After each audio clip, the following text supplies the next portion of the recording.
Selamat datang di Jambi, di mana di sebuah desa yang damai, hiduplah sepasang suami istri petani bernama Putri Tangguk dan suaminya, bersama anak-anak mereka. Kehidupan mereka sederhana, dipenuhi dengan kerja keras dan rasa syukur. Setiap pagi, mereka pergi ke ladang dengan penuh semangat, menanam, merawat, dan memanen padi. Mereka tidak pernah meminta lebih, karena bagi mereka, cukup adalah segalanya. Namun, takdir memiliki rencana lain. Di suatu musim tanam, cuaca begitu mendukung. Matahari bersinar cerah, hujan turun tepat pada waktunya, dan tanah menjadi sangat subur. Padi-padi di ladang mereka tumbuh dengan subur luar biasa. Tangkai-tangkai padi membungkuk rendah, dipenuhi butiran emas yang berat. Panen kali ini jauh lebih melimpah dari yang pernah mereka bayangkan. Lumbung padi mereka yang kecil pun tidak mampu menampung semua hasil panen. Bergunung-gunung karung padi teronggok di halaman rumah, menjadi bukti kemakmuran yang datang secara tiba-tiba. Wajah Putri Tangguk dan suaminya dipenuhi senyum bangga, tak menyangka rezeki sebesar ini. Namun, takdir kadang menguji bukan dengan kesulitan, melainkan dengan kemewahan. Dan ujian itu baru saja dimulai. Kemakmuran ini perlahan-lahan mulai mengubah hati Putri Tangguk. Rezeki melimpah ruah yang datang bagai air bah itu ternyata tidak hanya mengisi lumbung padi, tapi juga memenuhi hati Putri Tangguk dengan kesombongan. Ia yang dulunya rendah hati dan penuh syukur, kini mulai merasa dirinya lebih tinggi dari orang lain. Ia merasa tak perlu lagi berhemat. Padi yang dulunya ia rawat dengan sepenuh hati, kini dipandang hanya sebagai komoditas yang tak ada habisnya. Padi adalah benda, bukan berkah. Sikapnya mulai berubah drastis. Ia mulai menghabiskan waktu dengan bermalas-malasan, meninggalkan ladang yang dulunya ia cintai. Ia lebih memilih bersantai dan menikmati hasil panen, tanpa memikirkan jerih payah yang telah ia lalui. Suaminya yang bijaksana mencoba mengingatkan, "Istriku, ingatlah, rezeki ini titipan. Kita harus menggunakannya dengan bijak."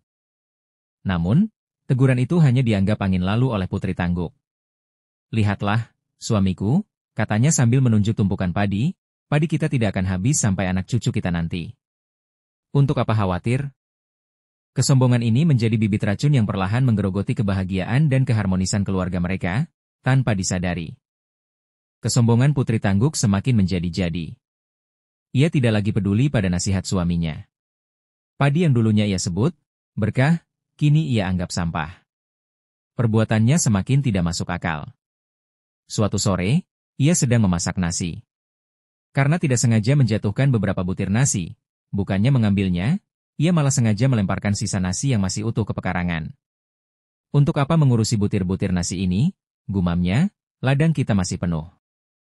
Namun, perbuatannya yang paling keterlaluan terjadi saat ia pulang dari pasar. Jalanan di depan rumahnya becek dan licin karena hujan. Tanpa berpikir panjang, ia mengambil tangguk, alat penampi padi yang biasanya digunakan dengan penuh penghormatan, dan menaburkan butir-butir padi di atas jalan yang becek itu sebagai alas. Ia menginjak-injak butiran padi itu dengan bangga, seolah sedang melakukan hal yang benar. Tindakan ini, yang memperlakukan padi sebagai benda tidak berharga, adalah puncak dari kesombongannya.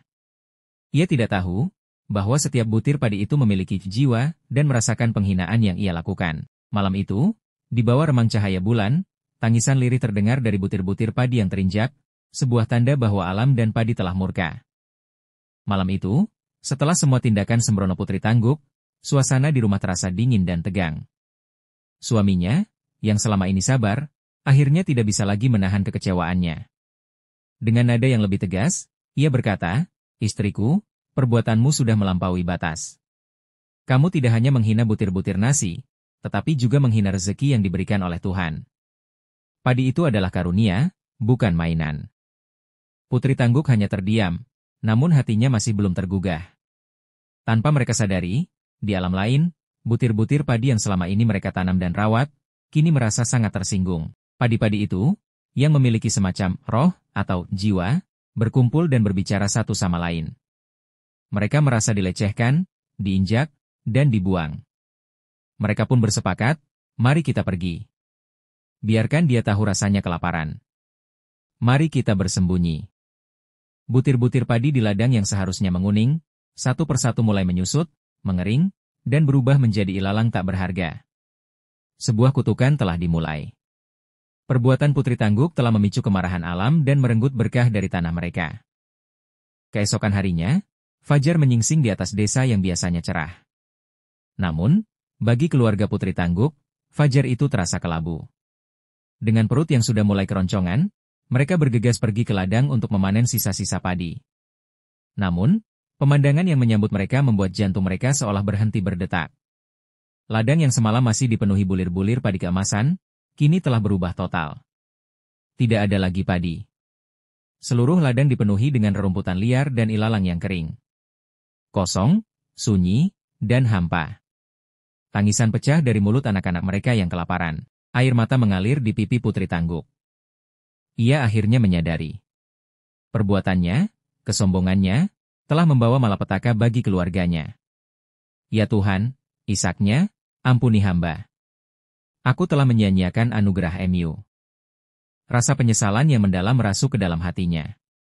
Ia tidak peduli lagi pada harga dirinya, pada kesombongan yang dulu ia junjung tinggi. Yang ia pikirkan hanyalah bagaimana anak-anaknya bisa makan, bagaimana keluarganya bisa bertahan. Kutukan itu bukanlah hukuman, melainkan pengingat yang menyakitkan. Sebuah tamparan keras dari alam semesta untuk kembali ke jalan yang benar. Waktu berlalu, dan keluarga Putri Tangguk menjalani masa-masa yang sangat sulit. Kelaparan dan kemiskinan menjadi teman sehari-hari. Namun, kesulitan ini justru menyatukan mereka kembali. Putri Tangguk dan suaminya bertaubat, memohon ampunan dari Tuhan dan alam. Mereka berjanji untuk tidak pernah lagi menyia-nyiakan rezeki. Mereka memulai kembali dari nol. Dengan sisa-sisa tenaga dan benih yang tersisa, mereka membersihkan ladang dari ilalang, mencangkul tanah, dan menanam padi lagi. Kali ini, mereka melakukannya dengan hati yang tulus dan penuh rasa syukur. Setiap butir benih yang ditanam, setiap batang padi yang tumbuh, dirawat dengan penuh kasih. Meskipun panen yang mereka dapat tidak sebanyak dulu, namun rezeki itu terasa lebih nikmat dan berkah. Mereka belajar bahwa kebahagiaan sejati bukanlah tentang melimpahnya harta, tetapi tentang rasa syukur dan hati yang tulus. Putri Tangguk akhirnya menjadi sosok yang kembali bijaksana, mengajarkan anak-anaknya untuk selalu menghargai setiap butir nasi, dan tidak pernah lupa diri. Kisah Putri Tangguk pun menjadi pelajaran berharga bagi seluruh masyarakat Jambi, sebuah pengingat abadi tentang pentingnya bersyukur dan rendah hati.